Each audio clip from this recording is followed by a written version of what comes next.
Hi students, this is your science miss. In this session, we are going to discuss Unit 13, Water. So, இங்கே இந்த திருக்குறள் பார்த்தீங்கன்னா நீரின்றி அமையாது உலகின் யார் யாருக்கும் வானின்றி அமையாது ஒழுக்கு அப்படின்னு சொல்லியிருக்காங்க. அதாவது திருவள்ளுவர் வந்து திருக்குறள்ல என்ன சொல்லியிருக்காரு? Without water there would be no life on the earth அப்படின்னு சொல்லியிருக்காரு. அதாவது நீர் இல்லாம உலகத்துல எந்த உயிர்களுமே வாழ முடியாது அப்படின்னு சொல்லியிருக்காரு. சரிங்களா?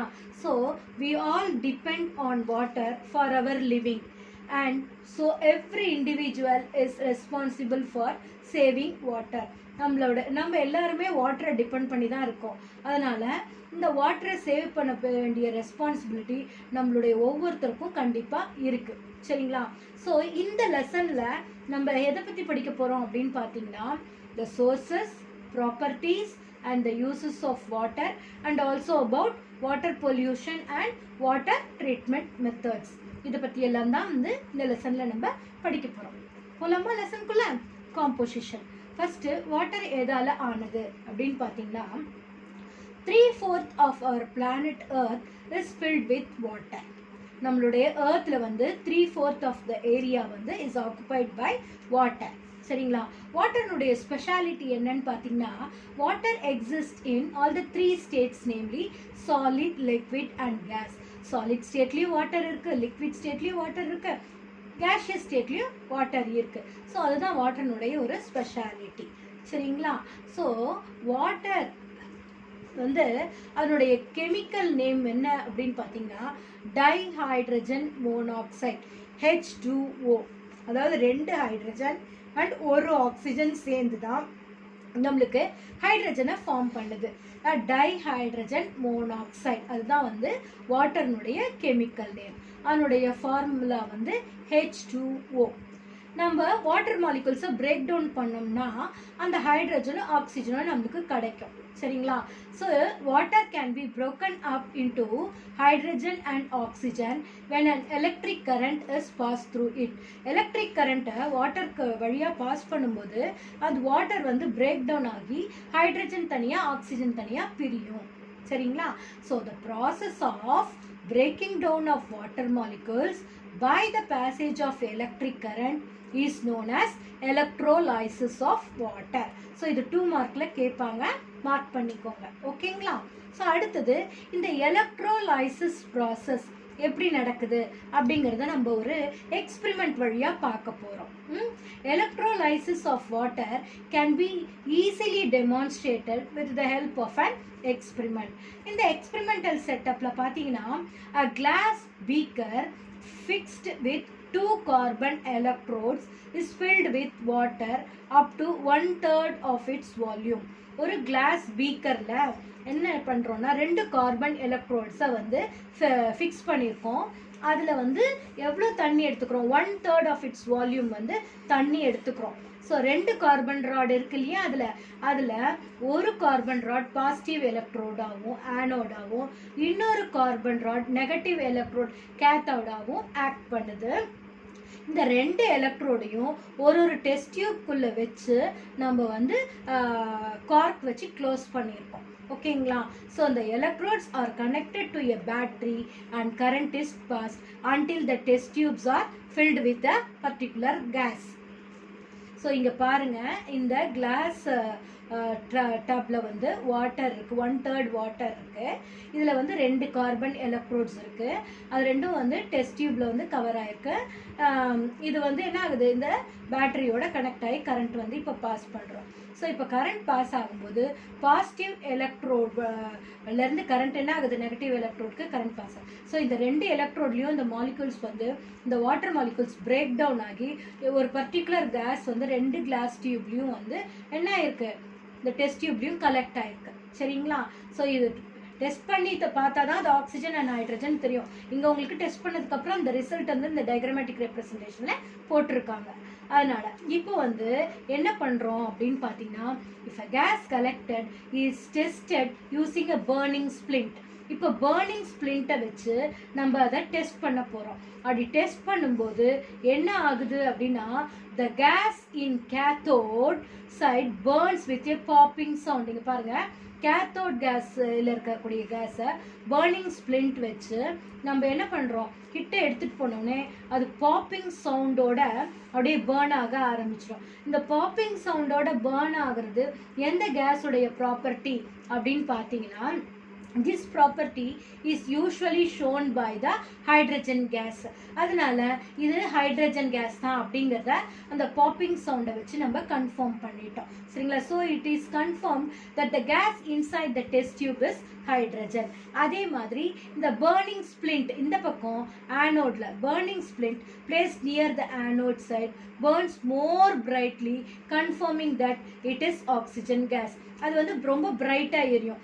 ஏன் பிரைட்டாக எரியுதுன்னா, உள்ளே இருக்கிற கேஸ் வந்து oxygen. Oxygen is supporter of combustion, அதெல்லாம் உங்களுக்கு தெரியும் இல்லையா? ஸோ அது வந்து நல்லா பிரைட்டாக வந்து எரியும். அதுலேருந்து அது வந்து ஆக்சிஜன் அப்படிங்கிறத நம்ம கன்ஃபார்ம் பண்ணிட்டோம். So that the water is made up of hydrogen and oxygen. இதுலேருந்து வாட்டர் வந்து ஹைட்ரஜன் அண்ட் ஆக்சிஜனால் ஆனது அப்படிங்கிறத நம்ம ப்ரூவ் பண்ணிக்கலாம். இதில் வந்து வாட்டர் அண்ட் ஹைட்ரஜன் என்ன ரேஷியோவில் இருக்குது அப்படின்னு பார்த்தீங்கன்னா, the ratio of hydrogen and oxygen is 2:1 ratio. இது வந்து ரொம்ப ரொம்ப இம்பார்ட்டன்ட், ஃபில்லப்லலாம் கேட்பாங்க, மார்க் பண்ணிக்கோங்க. சரிங்களா? ஸோ H2O வந்து எலக்ட்ரோலைசிஸ் பண்ணும்போது 2 ஹைட்ரஜன் ப்ளஸ் 1 ஆக்சிஜனாக வந்து அது பிரேக் டவுன் ஆகும். இங்கே ஒரு ஆக்டிவிட்டி கொடுத்துருக்காங்க பாருங்க, என்னன்னாக்கா anhydrous copper sulfate, copper 2 sulfate. anhydrousனா வித்தவுட் வாட்டர் மாலிகூல்ஸ். சரிங்களா? ஸோ அந்த anhydrous copper 2 sulfate என்ன கலரில் இருக்கு பாருங்க, ஒயிட் கலரில் இருக்குது இந்த பவுடர். இதை வந்து ஒரு வாட்ச் கிளாஸில் எடுத்துக்கிறோம். இப்போ என்ன பண்ணுறோன்னா, ட்ராப் பை ட்ராப் அதில் வந்து வாட்டரை ஆட் பண்ணுறோம். ட்ராப் பை ட்ராப் அதில் வாட்டர் ஆட் பண்ண உடனே அந்த காப்பர் சல்ஃபேட் வந்து அந்த வாட்டர் ட்ராப்லெட்ஸை அப்சர்வ் பண்ணிவிட்டு அது என்னவா மாறிடும், ப்ளூ கலராக மாறிடும். அப்படின்னா ஹைட்ரேட்டட் காப்பர் 2 சல்ஃபேட்டாக மாறிடும். சரிங்களா? ஸோ இதில் வந்து வாட்டர், இப்போ காப்பர் சல்ஃபேட் ப்ளூ கலராக இருந்ததுன்னா அதில் வாட்டர் மாலிகூல்ஸ் ப்ரெசென்ட் ஆயிருக்குன்னு அர்த்தம். அதுவே வந்து ஒயிட் கலர் பவுடராக இருந்ததுன்னா அதில் வாட்டர் மாலிகூல்ஸ் இல்லை அப்படிங்கிறத நம்ம தெரிஞ்சுக்கலாம். So it is a test for water. ஓகேங்களா? இப்போ நம்ம வாட்டர்னுடைய ப்ரிப்ரேஷனை பற்றி படிக்க போகிறோம். Water was first prepared in 1781 by an English scientist Henry Cavendish. Henry Cavendish தான் வந்து முதல்ல வந்து வாட்டரை வந்து ப்ரிப்பேர் பண்ணார். அதுக்கப்புறம் இந்த hydrogen gas is released was highly inflammable and burn to form a colorless product called water. So இங்கே பார்த்தீங்கன்னா ஒரு metal plus acid, zinc plus sulphuric acid gives zinc sulphate plus hydrogen case. அந்த hydrogen கேஸோட oxygen சேரும்போது நம்மளுக்கு என்ன கிடைக்குது, water molecules கிடைக்குது.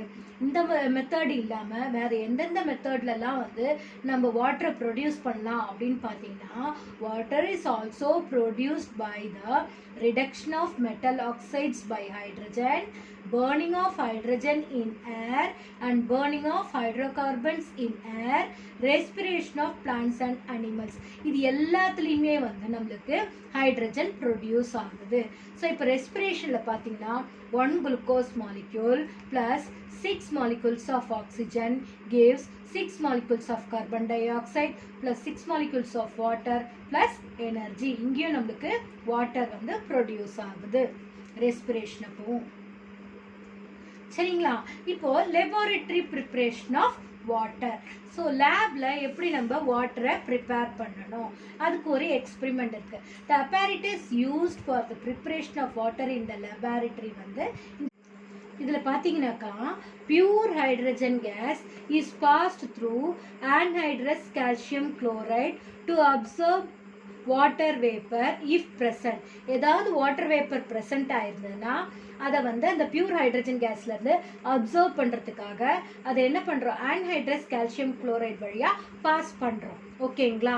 ஸோ அப்படி பாஸ் பண்ணி வெளியில வந்த அந்த ஹைட்ரஜன் வந்து இப்போ ட்ரை ஹைட்ரஜனா வெளியில வரும். Dry hydrogen come out of the opening is burnt with a sufficient supply of air. இப்போ நல்ல ஏர் சப்ளை அதில் வந்த உடனே அது என்ன ஆக ஆரம்பிச்சிடும், அந்த பாப்பிங் சவுண்டோட அது வந்து பேர்ன் ஆக ஆரம்பிச்சிடும். அப்படி burning hydrogen gas forms droplets of water. அது பேர்ன் ஆகும்போது அதில் வந்து வாட்டர் droplets வந்து ஃபார்ம் ஆகும். இந்த when it comes in contact with the cold flask, இப்போ அந்த droplets வாட்டர் droplets வந்து கோல்டு ஃப்ளாஸ்க் மேலே வந்து பட்ட உடனே அது என்ன ஆகிடும், வாட்டர் மாலிகுல்ஸாக மாறிடும். distilled water without any dissolved matter is obtained by this method. இந்த மெத்தட் வழியாக நம்மளுக்கு எந்த ஒரு டிசால்வ் மேட்டரும் இல்லாத ஒரு பியூரான டிஸ்டில்ட் வாட்டரை நம்ம ப்ரிப்பேர் பண்ணலாம். ஓகேங்களா? இங்கே பாருங்க, இந்த டயக்ராம்ல இப்போ வந்து பியூர் ஹைட்ரஜனை இந்த ஆன்ஹைட்ரஸ் கால்சியம் குளோரைட் வழியா அனுப்புறோம். அதில் ஏதாவது மாய்ஸ்டர் கண்டென்ட் இருந்தால் அது என்ன செய்யும், அப்சர்வ் பண்ணிடும். அதுக்கப்புறம் இந்த வெளியில வரும்போது அது டை ஹைட்ரஜன் கேஸாக இருக்கும். இந்த டை ஹைட்ரஜன் கேஸ் வந்து என்ன ஆகும், ஏர் சப்ளைல வந்து நல்லா பேர்ன் ஆகும், எரியும் போது அந்த ஹைட்ரஜன் வந்து பிரேக் டவுன் ஆகி அந்த வாட்டர் மாலிகுல்ஸ் ப்ரொடியூஸ் ஆகும். வாட்டர் மாலிகுல்ஸ் கேஷியஸ் ஸ்டேட்டில் இருக்கும்போது இந்த ஃப்ளாஸ்க் மேலே படுது. இந்த ஃப்ளாஸ்கில் ஆல்ரெடி நம்ம வந்து கோல்டு வாட்டர் இன்லெட் இருக்குது. அந்த கோல்டு வாட்டரில் வந்து அந்த பட்ட உடனே அது என்னவா மாறிடுது, லிக்விட் ஸ்டேட்டாக மாறி அப்படியே வந்து அந்த வாட்டர் ட்ராப்லெட்ஸ் வந்து இங்கே கலெக்ட் ஆகுது. அப்படி கலெக்ட் ஆகிற அந்த வாட்டர் ட்ராப்லெட்ஸ் டிஸ்டில்ட் வாட்டர், எந்த ஒரு இம்ப்யூரிட்டிஸும் இல்லாத ஒரு டிஸ்டில்ட் வாட்டரை நம்ம கலெக்ட் பண்ணுறோம். ஓகேங்களா? ஸோ இப்படி தான் வந்து வாட்டர் வந்து லெபார்டரியில் ப்ரிப்பேர் பண்ணுவாங்க. அடுத்து நம்ம படிக்க போகிறது என்ன அப்படின்னு பார்த்தீங்கன்னா ப்ராப்பர்ட்டிஸ் ஆஃப் வாட்டர். சரிங்களா? ஸோ ஃபஸ்ட்டு நம்ம ஃபிசிக்கல் ப்ராப்பர்ட்டிஸை பற்றி படிக்கலாம், அடுத்தது கெமிக்கல் ப்ராப்பர்ட்டிஸ். ஓகேவா? ஸோ ஃபஸ்ட் ஃபிசிக்கல் ப்ராப்பர்ட்டின்னு எடுத்துக்கிட்டோம்னா வாட்டருடைய நேச்சர் எப்படி இருக்கும், pure water is clear and transparent liquid. Clear and டிரான்ஸ்பரண்ட்டாக இருக்கும். It is colourless, odourless and tasteless. எந்த கலரும் இருக்காது, எந்த ஸ்மெல்லும் இருக்காது, எந்த டேஸ்ட்டுமே இருக்காது. அதுதான் வந்து பியூர் வாட்டர்னுடைய நேச்சர். அதனுடைய பாய்லிங் பாயிண்ட் அப்படின்னு எடுத்துக்கிட்டோம்னா வாட்டர்னுடையது, இந்த boiling point of water is 100 degree Celsius. So எல்லாருக்கும் உங்களுக்கு தெரிஞ்சிருக்கும், ஃபில்லப்பில் கூட கேட்பாங்க, ஞாபகம் வச்சுக்கோங்க. அந்த வாட்டர்னுடைய பாய்லிங் பாயிண்ட் என்ன அப்படின்னு கேட்டால் 100 டிகிரி செல்சியஸ். சரிங்களா? So at 1 atmospheric pressure. The boiling point of water increases with increase in pressure. So pressure அதிகமாகும் போது பாய்லிங் பாயிண்ட்டும் அதிகமாகும். இது ஞாபகம் வச்சுக்கோங்க. இதுக்கு எக்ஸாம்பிள் வந்து நம்ம வீட்டில் யூஸ் பண்ணுற ப்ரெஷர் குக்கர் தான் வந்து எக்ஸாம்பிள். இப்போ இந்த டூ யூ நோ பார்த்தீங்கன்னாக்கா water has the following physical properties. என்னென்ன ஃபிசிக்கல் ப்ராப்பர்ட்டி இப்போ தான் சொன்னேன். த pure water boils at 100 degree Celsius at 1 atmospheric pressure. அதே மாதிரி பியூர் வாட்டர் வந்து எந்த பாயிண்ட்ல வந்து ஃப்ரீஸ் ஆகும்னு பார்த்தீங்கன்னா pure water freezes at exactly 0 degree Celsius at 1 atmospheric pressure. So boiling point வந்து 100 டிகிரி செல்சியஸ், ஃப்ரீசிங் பாயிண்ட் வந்து 0 டிகிரி செல்சியஸ். அதனுடைய டென்சிட்டி பார்த்தீங்கன்னா pure water has a density of 1 gram per centimetre cube. இது மூணுமே important, ஞாபகம் வச்சுக்கோங்க. அடுத்தது water remains liquid at higher temperatures. இந்த குக்கர், அதான் குக்கரில் வந்து அந்த பார்க்குறோம் இல்லையா, அதுதான் இங்கே சொல்லியிருக்காங்க. அடுத்தது நம்ம பார்க்குறது ஃப்ரீசிங் பாயிண்ட். சொன்னேன் வாட்டர் ஃப்ரீசஸ் எந்த பாயிண்ட்ல ஃப்ரீஸ் ஆகும்னு சொன்னேன், 0 டிகிரி செல்சியஸில் ஃப்ரீஸ் ஆகி அது என்ன ஆகிடும், சாலிட் ஃபார்முக்கு ஆகிடும், ஃபார்ம்ஸ் ஐஸ். அது இந்த மெத்தட் தான் நம்ம வந்து எதில் பண்ணுறோம்னா இந்த ஸ்கேட்டர்ஸ் வந்து யூஸ் பண்ணுறாங்க. இந்த ஐஸ் கியூப்ஸ் வந்து சாலிட் ஸ்டேட்டில் இருக்க இந்த அவங்க அந்த ஸ்கேட்டர்ஸ் போடுற அந்த ஷூ வந்து தேய்ச்சிட்டு போகும்போது அந்த ஃப்ரிக்ஷனில் அந்த இடத்துல என்ன ஆகும், அந்த வாட்டர் ஐஸ் கியூப்ஸ் வந்து மெல்ட் ஆகி அந்த இடத்துல ஒரு ஜர்க் வரும். அந்த ஜர்க்கில் தான் அந்த ஸ்கேட்டர்ஸ் வந்து ஈஸியாக ஸ்கேட் பண்ணிட்டு போயிடுவாங்க. அவங்க வெளியில் மூவ் ஆன உடனே ஒன்ஸ் அகைன் அந்த ஐஸ் கியூப்ஸ் என்ன ஆகிடும், திருப்பி சாலிட் ஃபார்முக்கு போயிடும். ஓகேங்களா? அடுத்தது நம்ம பார்க்க போகிற ஃபிசிக்கல் ப்ராப்பர்ட்டி வந்து density. when ice cubes are put into a glass of water at room temperature they floats on the surface of the water. So ஒரு டம்ளர் ஆஃப் வாட்டரில் ஐஸ் க்யூப்ஸை நம்ம போட்ட உடனே அந்த ஐஸ் க்யூப்ஸ் என்ன ஆகும், அந்த வாட்டரில் மேலே ஃப்ளோட் ஆக ஆரம்பிக்கும். அது ஏன் ஃப்ளோட் ஆகுது? This is because ice is lighter then water. வாட்டரை விட ஐஸ் வந்து லைட்டர். அதாவது அந்த லிக்விட் ஸ்டேட்டில் இருக்கக்கூடிய ஐஸ் க்யூப்ஸ் வந்து லிக்விட் ஸ்டேட்டில் இருக்கக்கூடிய வாட்டர் வந்து சாலிட் ஸ்டேட்டில் இருக்கக்கூடிய ஐஸ் க்யூப்ஸை விட டென்சிட்டி அதிகமாக இருக்கிறதுனால தான் அந்த ஐஸ் க்யூப்ஸ் வந்து வாட்டரில் வந்து என்ன ஆகுது, ஃப்ளோட் ஆகிட்டே இருக்கு. When the winter temperature is below 0 degree, the water in the lake will starts freezing. என்ன ஆக ஆரம்பிச்சிடும், வின்டர் ஸ்டேட்டில் 0 டிகிரிக்கு கீழே போகும்போது இந்த வாட்டர் இந்த லேக் வந்து ஸ்டார்ட்ஸ் ஃப்ரீசிங். அப்படி ஃப்ரீஸ் ஆகும்போது என்ன ஆகும் அப்படின்னு பார்த்தீங்கன்னாக்கா, when the frozen ice will float at the top and covers the lake. அப்படியே ஃப்ரீஸ் ஆகி அந்த மேலே வந்து அந்த ஃப்ரோசன் ஐஸ் வந்து என்ன பண்ணிடும், ஃபுல்லாக வந்து கவர் பண்ணிடும் அந்த லேக்கையே. அப்படி கவர் பண்ணுறதுனால அந்த ஐஸ் க்யூப்ஸ் அப்படியே ஃப்ளோட் ஆகிட்டு மேலே வந்து கவர் பண்ணிவிட்டு ஃபர்தரான ஹீட் வந்து உள்ளே என்டர் ஆகாமல் தடுத்துரும். அப்போது மேலே வந்து என்ன ஆகுது, ஐஸ் க்யூப்ஸ் ஃபார்ம் ஆகி அப்படியே வந்து கவர் பண்ணிடுச்சு. ஆனால் அந்த லேக்னுடைய கீழே வந்து வாட்டர் மாலிக்யூல்ஸ் அப்படியே வந்து லிக்விட் ஸ்டேட்லேயே இருக்கு. சரிங்களா? Since the ice cube is a bad conductor of heat, it does not allow light to pass through it. So அந்த ஐஸ் கியூப்ஸ் வந்து அந்த எல்லா ஹீட்டையும் எடுத்துக்கும். ஏன்னா அது it is a bad conductor. அதனால இது கண்டக்ட் பண்ணாது அந்த ஹீட்டை. அதனால ஹீட் வந்து என்ன ஆகாது, கீழே போகாமல் இருக்கிறதுனால so the water below the ice remains in liquid form where most of the aquatic life lives. அதனால தான் வந்து அந்த வின்டர் டைமில் கூட வந்து என்ன ஆகுது, அந்த தண்ணியில் இருக்கக்கூடிய மீன்கள்லாம் வந்து உயிரோட இருக்குது அந்த எக்ஸ்ட்ரீம் கோல்ட் கண்டிஷன்ஸில் கூட. ஓகேங்களா? ஸோ இன்னொரு முக்கியமான பாயிண்ட் வாட்டரை பற்றி பார்த்தீங்கன்னாக்கா, the density of water at different temperature வந்து டிஃப்ரெண்ட்டாக இருக்கும். அது வந்து இந்த டேப்லர் காலமில் பாருங்கள். 0 டிகிரி செல்சியஸில் வாட்டர்னுடைய டெம்பரேச்சர் வந்து ஐஸ் க்யூபாக இருக்கும்போது அதனுடைய டென்சிட்டி வந்து 0.91 கிராம் பர் சிசி. அதே மாதிரி அதே 0 டிகிரி டெம்பரேச்சரில் அது லிக்விட் ஸ்டேட்டில் வாட்டராக இருக்கும்போது அதனுடைய டென்சிட்டி வந்து 0.97 கிராம் பர் சிசி. 4 டிகிரி செல்சியஸில் பார்த்தீங்கன்னா அதனுடைய டென்சிட்டி வந்து 1 கிராம் பர் சிசி. பிலோ 4 அந்த மாதிரி பார்த்தீங்கன்னாக்கா வந்து உங்களுக்கு என்ன ஆகும், அதிகமாக இருக்கும். 1 கிராம் சிசியை விட அதிகமாக இருக்கும். ஓகேங்களா? ஸோ வாட்டர் வந்து ஒவ்வொரு ஸ்டேட்டில் ஒவ்வொரு டெம்பரேச்சரில் ஒவ்வொரு டென்சிட்டியை காமிக்குது இல்லையா? இது வந்து வாட்டர்னுடைய ஸ்பெஷாலிட்டி. அதுதான் வந்து அனமோலஸ் எக்ஸ்பான்ஷன் ஆஃப் வாட்டரில் நம்ம பார்க்க போகிறோம்.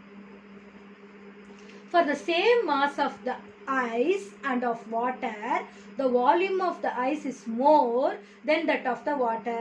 This is an unusual physical property of water. This is the unusual physical property. Same mass of ice and water. Ice நாலும் water நாலும் ஒரே எலிமெண்ட் தான். ஆனால் இது சாலிட் ஃபார்மில் இருக்குது, இது லிக்விட் ஃபார்மில் இருக்குது, அவ்வளோதான். ஆனால் சாலிட் ஃபார்மில் இருக்கக்கூடிய அதே மாசும் லிக்விட் ஃபார்மில் இருக்கக்கூடிய அதே மாசும் வேறு வேறு டென்சிட்டியை நமக்கு காமிக்குது. இது வந்து வாட்டர்னுடைய அனமோலஸ் எக்ஸ்பான்ஷன். ஓகேங்களா? சரி, இது ஒரு ஸ்பெஷல் ப்ராப்பர்ட்டி. இந்த வாட்டர் இந்த ப்ராப்பர்ட்டியால் தான் வந்து நம்மளுக்கு என்ன ஆகுதுன்னா, இந்த கோல்டு டெம்பரேச்சர்ஸில் இந்த ஹிமாலயாஸ்லலாம் பார்த்தீங்கன்னாக்கா 0 டிகிரி டெம்பரேச்சரில் இருக்கும்போது the water in the water pipe will freeze at this temperature into ice. இப்போ if the pipes are not strong, they can crack, develop leak or even burst. அதனால தான் என்ன ஆகுது, அது வாட்டரில் இருக்கும்போது அதனுடைய டென்சிட்டியை விட ஐஸ் க்யூப்ஸாக மாறும்போது அதனுடைய டென்சிட்டி அதிகம் இல்லையா? அதனால் அந்த வாட்டர் பைப்ஸ்லாம் ஸ்ட்ராங்காக இல்லைன்னா அந்த வாட்டர் பைப்ஸ்லாம் பிரேக் ஆகிடும், லீக் ஆக ஆரம்பிச்சிடும், வெடிச்சிடும் சில நேரத்தில். This is because the freezing of water will cause an expansion in the volume. அதனால தான் வந்து அந்த வாட்டர் பைப்ஸ் வந்து என்ன ஆகிடுது, வெடிச்சு போயிடுது சில நேரத்தில். இப்போது latent heat of fusion of ice. இதில் பார்த்தீங்கன்னாக்கா ஒரு சில ஐஸ் க்யூப்ஸை வந்து ஒரு பீக்கரில் எடுத்துக்கிறோம். அதில் வந்து ஒரு தெர்மோமீட்டரை வந்து நம்ம இன்சர்ட் பண்ணிவிட்டு அந்த பீக்கரை ஹீட் பண்ணுறோம். பீக்கர் வந்து ஹீட் ஆக அந்த ஐஸ் க்யூப்ஸ் கொஞ்சம் கொஞ்சமாக மெல்ட் ஆக ஆரம்பிக்கும்.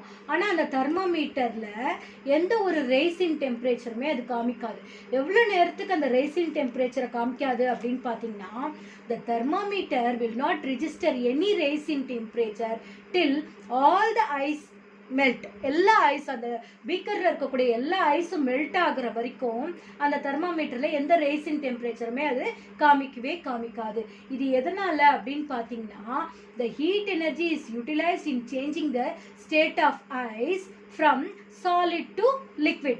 அந்த ஹீட் வந்து சாலிட்ல இருந்து அதை லிக்விடா மாத்துறதுக்கே வந்து அந்த ஹீட் எனர்ஜி ஃபுல்லா யூட்டிலைஸ் ஆயிடுது. அந்த இடத்துல ரேசிங் டெம்பரேச்சருக்கு அது யூஸ் ஆகவே இல்லை. சரிங்களா? So the amount of heat energy required by ice to change it into water is called latent heat of fusion of ice. இது 2 மார்க்ல கேட்பாங்க, நல்லா படிச்சுக்கோங்க. ஓகேங்களா? So the amount of heat energy required by ice to change into water is called latent heat of fusion of ice. So ice has a highest latent heat of fusion. ஓகேங்களா? So அடுத்தது இதனால தான் நம்ம என்ன பண்ணுறோம் அப்படின்னு சொன்னால், இந்த ஃபிஷ் எல்லாம் பிடிச்சிட்டு வந்தாக்கா அதனுடைய ஃப்ரெஷ்னஸ் மாறாமல் இருக்கிறதுக்காக அதை வந்து ஐஸில் வந்து வச்சுருக்கோம். The freshness of the fish and meat can be maintain by placing them in contact with ice. அது ஐஸோடு அதை வைக்கும்போது அது கெட்டு போகாமல் அப்படியே ஃப்ரெஷ்ஷாக இருக்கும். Food can be kept at a low temperature for and extended period of time. ரொம்ப நேரத்துக்கு அது கெட்டு போகாமல் இருக்கிறதுக்காக அதை வந்து ஃப்ரீசரில் வைப்போம், ஃபுட்டு வந்து ஸ்பாயில் ஆகாமல் இருக்கிறதுக்காக. ஓகேவா? ஸோ அடுத்த ஃபிசிக்கல் ப்ராப்பர்ட்டி அப்படின்னு பார்த்தீங்கன்னாக்கா, latent heat of vaporisation of water. When water attains a temperature of 100 degrees Celsius, it starts changing its state from liquid to gaseous state. இங்கே மேலே பார்த்தோம் இல்லையா? ஸோ சாலிட் ஸ்டேட்லேருந்து அது லிக்விட் ஸ்டேட் மாறுற வரைக்கும் எந்த சேஞ்ச் இன் டெம்பரேச்சரும் இருக்காதுன்னு. அதே மாதிரி இந்த 100 டிகிரி செல்சியஸில் அது என்ன ஆகுது? லிக்விட் ஸ்டேட்லேருந்து கொஞ்சம் கொஞ்சமாக பாயில் ஆகி கேஷியஸ் ஸ்டேட்க்கு மாறுது இல்லையா? இந்த இடத்துல the temperature of water does not rise above 100 degree Celsius. 100 degree செல்சியஸ்க்கு அப்புறம் அது என்ன ஆக ஆரம்பிக்காது? அந்த லிக்விட் ஸ்டேட்ல இருந்து அது கேஷியஸ் ஸ்டேட்டா மாற ஆரம்பிக்கிற அந்த பர்டிகுலர் பாயிண்ட்ல 100 டிகிரி செல்சியஸ்ல அப்படியே நிற்கும். ஏன் நிற்குதுன்னா, this is because the supplied heat energy only changes the state of the boiling water. அந்த பாய்லிங் வாட்டரை கேஷியஸ் ஸ்டேட்க்கு மாத்திர வேலையை தான் அது செய்யுது. அந்த இடத்துல ரேசிங் டெம்பரேச்சர் அங்கே தெர்மோமீட்டர்ல நம்மளுக்கு காமிக்காது. This heat energy is stored in steam and is commonly called latent heat of vaporization of steam. இதுவும் 2 மார்க்ல கேட்பாங்க, நீங்க படிச்சுக்கோங்க. ஓகேங்களா? The steam has the highest latent heat of vaporization. அடுத்த physical property அப்படின்னு பார்த்தீங்கன்னா, specific heat capacity. The amount of heat that is needed to raise the temperature of a unit mass of the substance by 1 degree Celsius is called specific heat capacity of a substance. உங்களுக்கு இது புரிஞ்சிருக்கும்னு நினைக்கிறேன். The specific heat capacity of the water is very high. அதனால தான் the water can absorb a lot of heat and retain it for a longer time. சரிங்களா? So இதனால தான் நம்ம என்ன பண்ணுறோம்னா, இன்ஜின்ஸ்லலாம் வந்து நம்ம வாட்டரை வந்து யூஸ் பண்ணுறோம். அந்த கூலண்ட்ல ப்ராப்பர்ட்டி அதுக்கு இருக்கிறதுனால தான். This property of water is use to cool engines. Water is circulated around car engines using the radiator pump. ஓகேங்களா? அந்த வாட்டர் வந்து என்ன செய்யும்? அந்த ஹீட்டை வந்து அப்சர்வ் பண்ணிட்டு அந்த இன்ஜின் வந்து ரொம்ப நேரத்துக்கு ஹீட் ஆகாமல் அது வந்து ப்ரொடெக்ட் பண்ணும். இதுதான் வந்து வாட்டர்னுடைய அடுத்த physical property. So with this we have completed the physical property of the water. ஓகேங்களா? So chemical property நம்ம next videoல பார்க்கலாமா? Students, go through the video once or twice for better understanding. We'll continue the remaining part of the lesson in next videos. Thank you, students.